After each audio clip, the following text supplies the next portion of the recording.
Hey guys, balik na naman po tayo sa ating videos. Dagdag kaalaman. Topic po natin guys regarding po sa aming air condition system.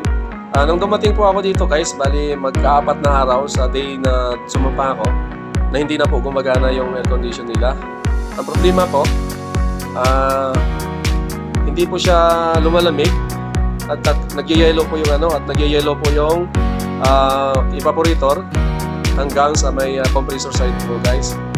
So, dahil doon po guys, napauwi yung pinalitan ko dahil hindi niya po naayos yung air condition na yun. Pang-apat, na natutulog sa labas yung mga crew dahil po siyempre walang aircon, sobrang init guys. So, yung electrician, napakalungkot, napauwi po siya. So, luckily guys,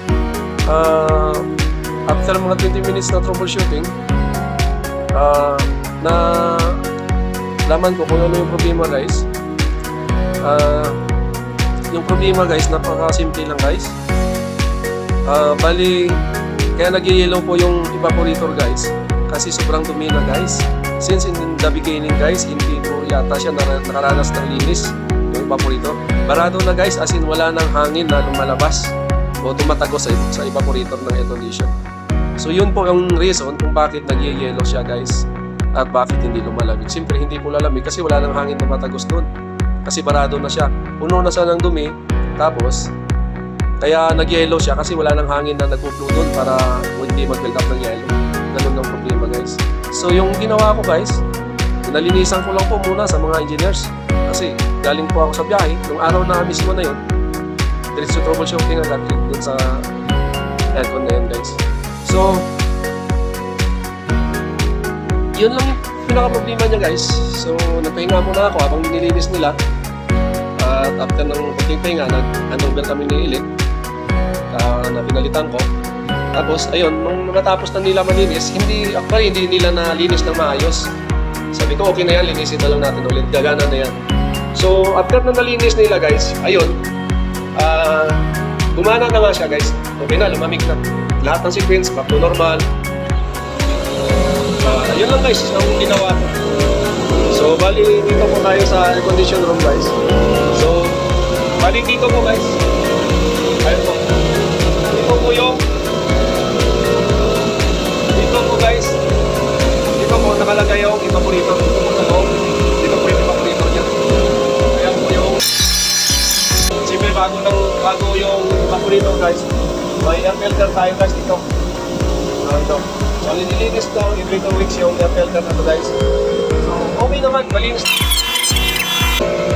Pero yung evaporator guys, sobrang dumi na. Siyempre, kahit sabihin mo na may filter, nakapasok pa rin yung dumi dyan.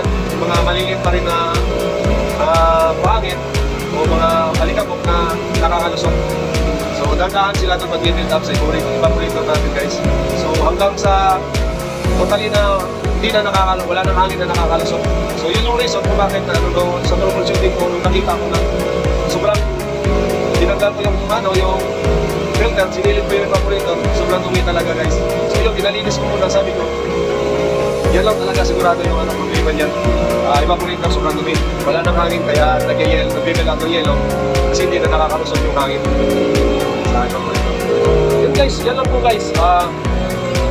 Dahil doon nakauwi yung kasama ko dahil sana ako experience, nakakalungkot naman dahil nga medyo baguhan pa lang ninyo. So yan sa mga baguhan guys, yan lang guys, pag hindi lumalamig yung yung evaporator na yung air condition natin, tingnan muna natin yung evaporator natin. Sigurado yun guys, pag nag-yellow, madumi po yan guys. Pag nag-yellow sa isang reason pa guys kung bakit nag-yellow, kulang yung airflow. Yung blower natin mahina guys. Pag mahina yung airflow or yung blower, yung suction ng blower guys, pag nil-up din po ng yellow guys.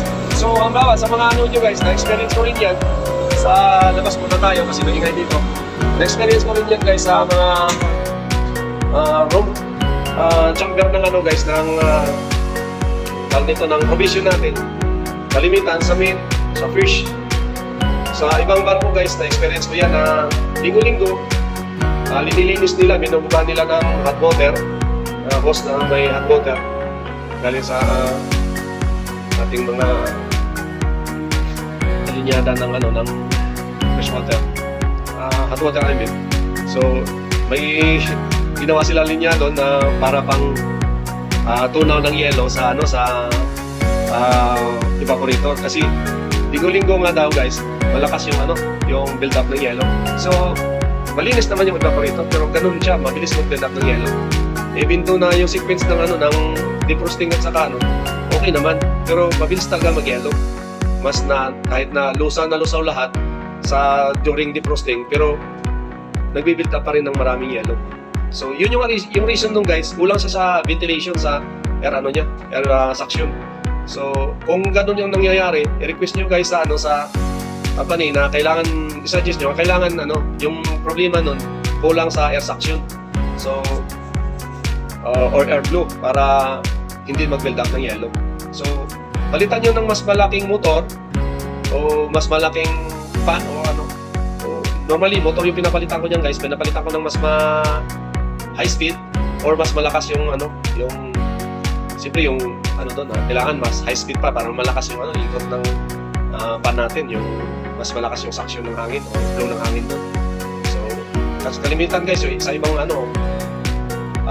apat yung, depende kasi sa design, may mga apat yung nakalagay na blower, may tatlo, may dalawa, minsan may isa. So kailangan nyo lang doon lakasan yung airflow, yung suction, para hindi siya mag-build up ng yelo. Ganun lang kasimple guys yung gagawin nyo. Instead ng proven ko na yan guys, ginagawa ko yan lagi. Ganun yung mga problema, para hindi nyo kailangan linggo-linggo kailangan nyo maglinis ng evaporator o lusawin yung yelo. Kasi kung hindi nyo man gagawin yung lulusawin yun, kailangan nyo baguhin yung seating ng defrosting. Kaso kung defrosting naman siya ng defrosting, hindi naman lalamig yung chamber kasi panay-init na lang sa loob. Kaya para hindi mag-init sa loob, yung ginagawa nila, nilulusaw na lang nila ng tubig, na mainit na tubig, para hindi talaga totally na uminit yung loob ng chamber. Kasi malulusaw yung yung mga nakaprosing na meat or fish. So ganun ginagawa nila. So hindi magandang yung solution. Dapat natin, aralin natin kung yung cause, bakit nag-build up siya ng yelo. So yun lang yung problema guys, air suction lang, airflow, kulang sa airflow, kaya nag-build up siya ng yelo. Pag sakto sa airflow yan guys, hindi yan mag-build up ng yelo. So yun yung sa experience ko, pero may seating pa yan sa opening ng Freon para hindi gaano malakas yung doon. Pero yun na lang, matagal naman pag ganun naman matagal naman siya malumamig. Hindi gaya ng pag yung blower lang yung binago natin, yung cooling niya, system niya, hindi magbabago, mabilis pa rin. At the same time, hindi na mag-build up ng yelo pag malakas yung suction o airflow natin sa evaporator. Pero lang kasi guys, yung gagawin nyo pag nakakipagkat kayo ng ganung problema, para at least hindi na tayo palinggo-linggo maglilinis nun. Abala din yun guys, lalo na pag yung barko maluma, maraming trabaho, maraming kailangan gawin, maraming troubleshooting. So matatapakan kayo guys ng trabaho. Pero pag ginawa nyo ganun, dagdag sa workload nyo yun. So ayan lang guys, sana makatulong sa mga baguhan. Hindi pa ganong sa aircon. Ako, hindi rin ako ganong guys, nung bago ako, hindi rin akong biyasa sa aircon kasi o sa mga kanyang-kanya kasi yun, wala tayong marating experience sa ganyan. Sa pinanggalingan natin, hindi naman laging ganyan yung araw-araw na ginagawa sa natin, kaya ganun yung nangyayari. So sa katagalan natin onward, so natututo tayo sa kakabasa-basa ng mga sa Google, sa Google natin, natututo tayo kung anong nangyayari at saka anong gagawin natin. So yan lang guys, pag medyo basa-basa din tayo kung may time tayo, para at least hindi tayo nahihirapan sa trabaho natin. So thank you for watching guys. Papahinga na po ako. Sana nakatulong sa inyo yung mga tips at saka ginawa ko dito. Thank you guys. Sundan nyo pa yung mga videos ko. Like and follow nyo para maganahan po tayo magbigay ng mga hindi kaalaman sa mga paggawa sa mga interesado. Okay, thank you, bye guys. Bye-bye po.